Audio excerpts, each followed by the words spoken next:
Toute cette semaine, participe au jeu concours de Puissance Télévisions pour tenter de gagner tes places pour le parc d'attractions Alligator. 20 places sont à gagner. Alors joue dès maintenant sur puissancetélévision.fr et sur notre application mobile. Jeu organisé du 3 au 8 août 2020 en partenariat avec Alligator.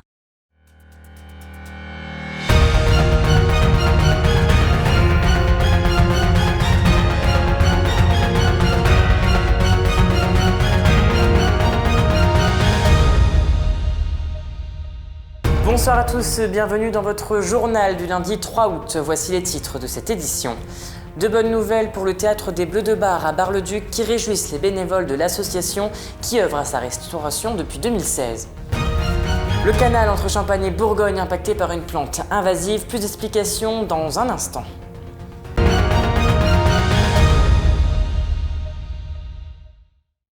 Aujourd'hui, la secrétaire d'État à la biodiversité auprès de la ministre de la Transition écologique Bérengère Abba s'est rendue au lac du Der afin de mettre en avant la réserve ornithologique. Bérengère Abba a visité dans un premier temps l'observatoire de Champaubert, puis la maison de la réserve du lac du Der. Un article est à retrouver sur puissancetélévision.fr ou sur notre application mobile. À Vitry-le-François, la boulangerie au pain d'antan a été labellisée Boulanger de France. C'est la première boulangerie de la petite cité rose à être labellisée. Les gérants de la boulangerie ont été audités en février dernier, mais à cause de la crise de la Covid-19, l'officialisation de la labellisation a été retardée. Cette certification vise à mettre en avant les artisans qui fabriquent tous leurs produits sur place. Une belle réussite et fierté pour les gérants de cette boulangerie. Écoutez.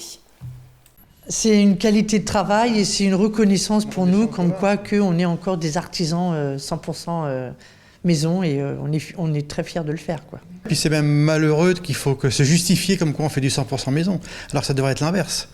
Mais non, c'est une qualité et puis après c'est un métier où on doit, c'est logique, quoi. C'est comme si on travaillait pas le dimanche, quoi. C'est un peu le même principe. On est contrôlé plusieurs fois dans l'année, aussi bien pour la baguette que pour Boulanger de France. Et ils vérifient nos factures, si on n'achète pas du congelé sur plusieurs mois d'avance, ce qui est tout à fait normal.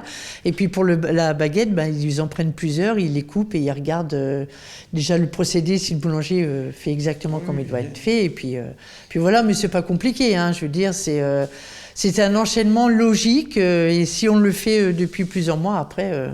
ça se suit, quoi. C'est bon, facile à faire, quoi. Mais bon, c'est un respect du produit, un respect d'hygiène et puis tout ça, quoi. Je veux dire, et on est audité par Certipac, donc il y a un organisme quand même important, quoi.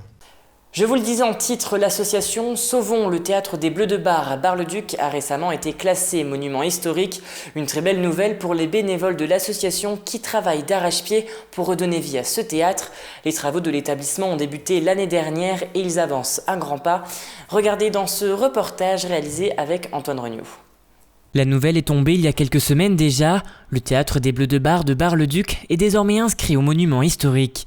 Une procédure qui a duré 4 années, mais c'est une avancée considérable dans ce projet qui réjouit tous les bénévoles de l'association qui travaillent d'arrache-pied pour rénover cet établissement. Ça inscrit le théâtre non seulement au monument historique, mais aussi dans une pérennité, c'est-à-dire que tout ce qu'on a fait depuis le début, c'est maintenant acté, c'est protégé. Donc il y aura une suite. Il y a une quinzaine d'années, ce théâtre avait déjà fait la demande pour être classé monument historique, mais aucune suite n'a été donnée. Et cette fois-ci pour Étienne Tagnon, derrière ce projet, il y a une réelle ambition. Mais maintenant, vu qu'il y a un vrai projet, une vraie ambition culturelle derrière et d'ailleurs aussi plus sociétale, ça a pris et là ils se sont dit c'est le moment d'inscrire. Il y aura des espaces pour louer, des salles, pour des baptêmes, pour des mariages, pour des comités d'entreprise et aussi le théâtre bien entendu et d'autres choses. Il y aura aussi un petit espace éventuellement bar, un espace exposition. On veut vraiment que ce soit un lieu de vie que les gens se réapproprient comme à l'époque. Une annonce qui intervient à la fin de la première phase des travaux et ces derniers ont débuté en septembre 2019. Ils portaient principalement sur la maçonnerie, la charpente et la menuiserie. D'ici quelques mois, l'extérieur du bâtiment sera comme neuf. On voulait vraiment que le théâtre s'intègre au maximum dans le quartier. Et donc voilà, on va retrouver du crépi en chaux, on va retrouver du bardage bois pour vraiment bien se mettre comme les autres bâtiments du quartier. Si l'association était déjà épaulée par de nombreux organismes, l'inscription au monument historique sera une aide supplémentaire pour la suite des travaux. Vu qu'on vient d'être classé monument historique, on va se faire accompagner encore plus parce qu'on était déjà dans un secteur sauvegardé, donc on faisait déjà bien attention à ce qu'on faisait. Mais là, on va être encore accompagné au-delà vraiment des conseils, aussi financièrement par l'État. La deuxième phase des travaux qui concernent l'intérieur du théâtre est prévue au premier semestre 2021. Les membres de l'association espèrent ouvrir l'établissement au public avant la fin de l'année prochaine. Le canal entre Champagne et Bourgogne est impacté par une plante invasive. La présence de cette dernière empêche entre autres la navigation des bateaux de plaisance. Les voies navigales de France se mobilisent afin de pallier à la propagation de la plante. Regardez. Elle n'est pas passée inaperçue ces dernières semaines. Une plante invasive a pris racine dans le canal entre Champagne et Bourgogne. Cette plante est native d'Amérique du Nord et elle est pourtant présente depuis quelques années. Donc cette plante, c'est la myriophylle hétérophile qui est apparue il y a 5-6 ans sur le canal entre Champagne et Bourgogne et qui s'est propagée, qui aujourd'hui, en 5 ans, elle a couvert quasiment la totalité du canal, c'est-à-dire les 224 km de canal. La myriophylle hétérophile est une plante qui se développe dans les eaux limpides. Lorsqu'il n'y a pas de navigation sur le canal, elle en profite pour se proliférer. Le Covid-19 n'a pas aidé puisqu'il n'y a pas une navigation pendant plus de 2 mois.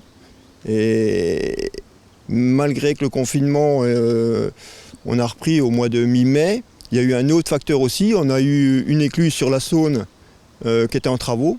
Et ça, du coup, on n'a pas repris la navigation tout de suite. On a été encore 1 mois en plus où on n'a pas eu de navigation pratiquement. La présence de cette plante a interrompu la navigation.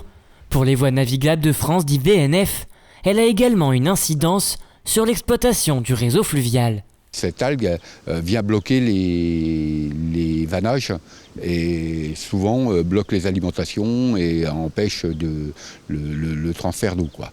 Ça peut bloquer aussi les portes d'écluses. Voilà, donc nos agents font à toutes les écluses, enlèvent les algues qui se trouvent sur les portes amont des écluses. Un travail très fastidieux, mais VNF est actuellement à la recherche d'une solution pour arrêter sa propagation. On travaille avec l'université de Nancy, on essaye de trouver des solutions. On va tenter à l'entrée de l'hiver, au mois d'octobre-novembre, de faire passer un bateau avec un genre de herse à l'arrière pour l'arracher. De plus, un arrêté préfectoral a été rédigé. Aucune navigation n'est autorisée sur le canal pour cause de sécheresse. Nul doute que la plante va continuer de se propager dans les prochains jours. Et c'est la fin de cette édition, merci de l'avoir suivi. Dans un instant, la météo. Et n'oubliez pas, l'information continue sur puissancetélévision.fr. Toute l'actualité qui vous concerne, à voir ou à revoir, dès maintenant sur puissancetélévision.fr et sur notre application mobile.